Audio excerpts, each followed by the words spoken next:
Fast twitch fiber versus slow twitch muscle fiber. Apakah muscle fiber ini? Apakah peranan dia dalam workout kita? Apakah kepentingan untuk kita mengetahui slow dan fast twitch muscle fiber ni?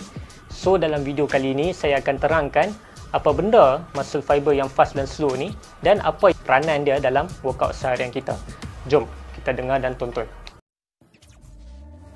Back from the dead.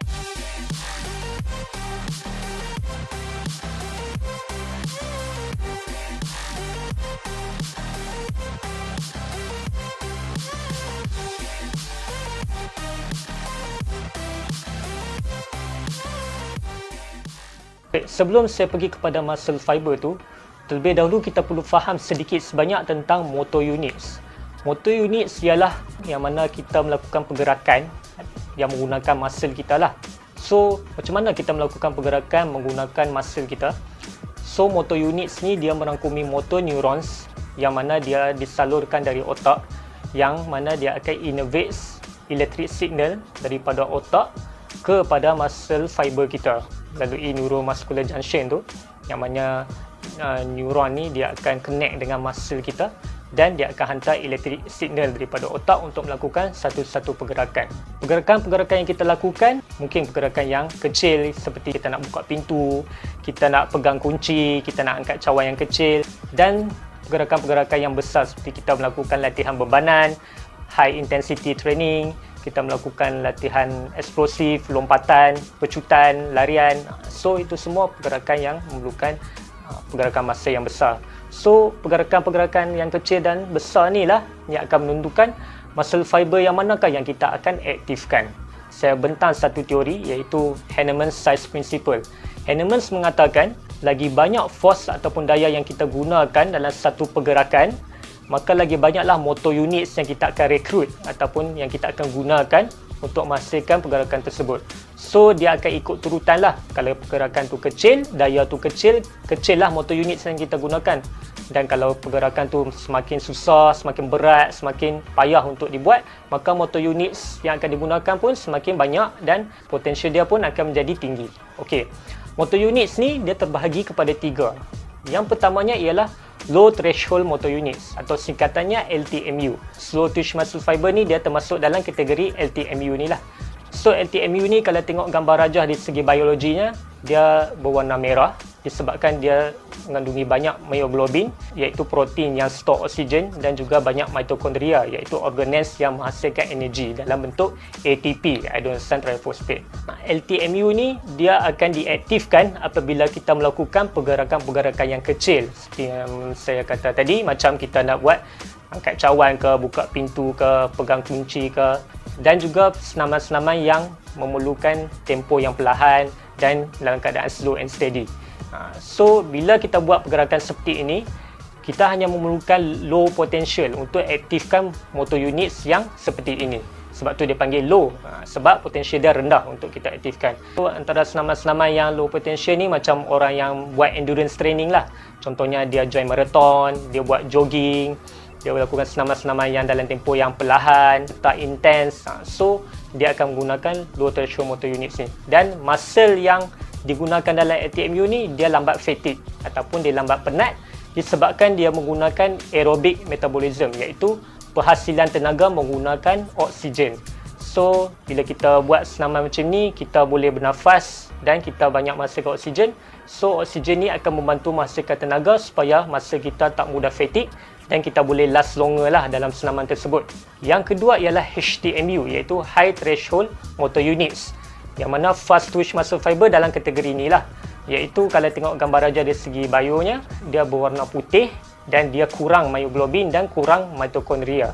HTMU ni dia akan diaktifkan bila kita melakukan senaman-senaman yang bersifat bebanan, yang memerlukan high intensity, yang bersifat eksplosif, yang memerlukan pecutan yang tinggi. Contohnya kita nak lari pecut, kita tiba-tiba nak angkat berat, kita nak buat calisthenics, pergerakan-pergerakan yang susah. So dia memerlukan muscle yang banyak dan motor units yang tinggi untuk melakukan pergerakan tersebut.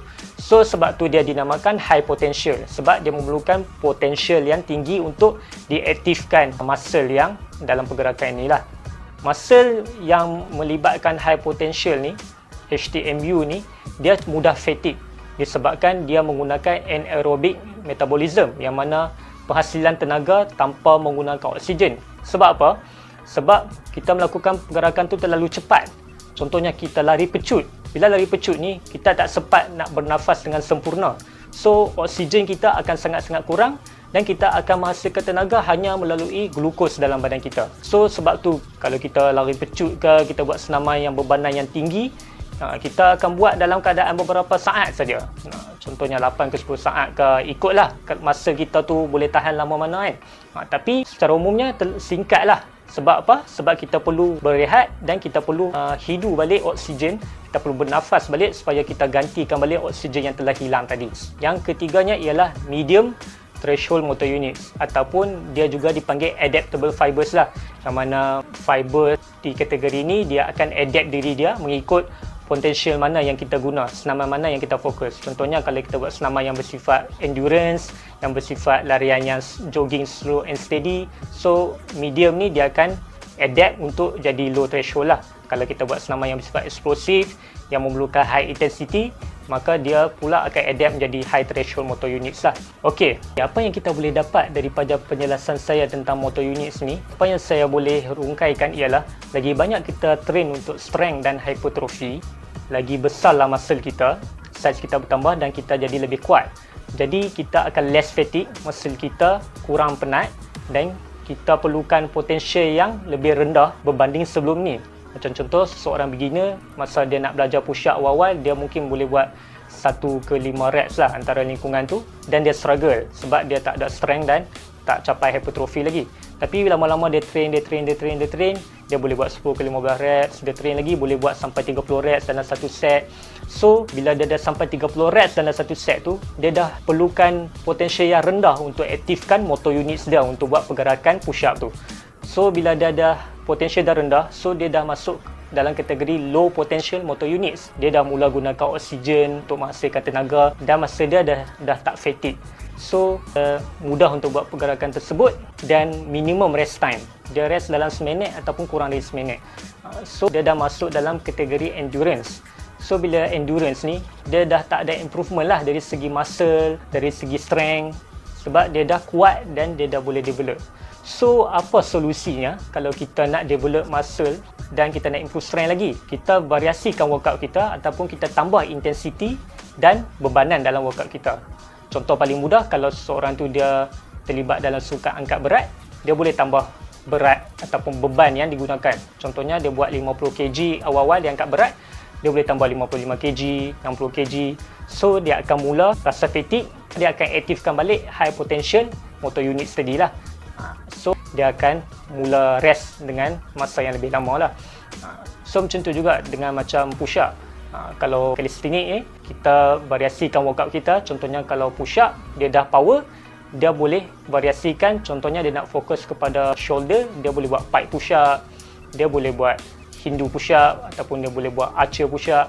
Bila dia variasikan, dia akan mula struggle dan dia akan aktifkan balik high potential motor units tadi sebab dia struggle dan masa dia fatigue. Di situ jugalah kita tentukan rest time kita. Kalau kita buat satu pergerakan, kita struggle, rest time dia mungkin 3 ke 5 minit. Tapi kalau kita dah power, kita dah boleh buat banyak reps, bila masuk endurance training, rest time dia sangat singkat lah, dalam seminit ataupun kurang lah. So bila kita dah power satu pergerakan tu, dia tak jadi anaerobik lah. Macam saya kata tadi, anaerobik dia tak guna oksigen, tapi bila kita dah power, kita dah jadi aerobic metabolism. So kita dah boleh pakai oksigen untuk hasilkan tenaga dan pernafasan kita lebih efisien. Sebab kita tak struggle, kita dah ada strength dan hypertrophy.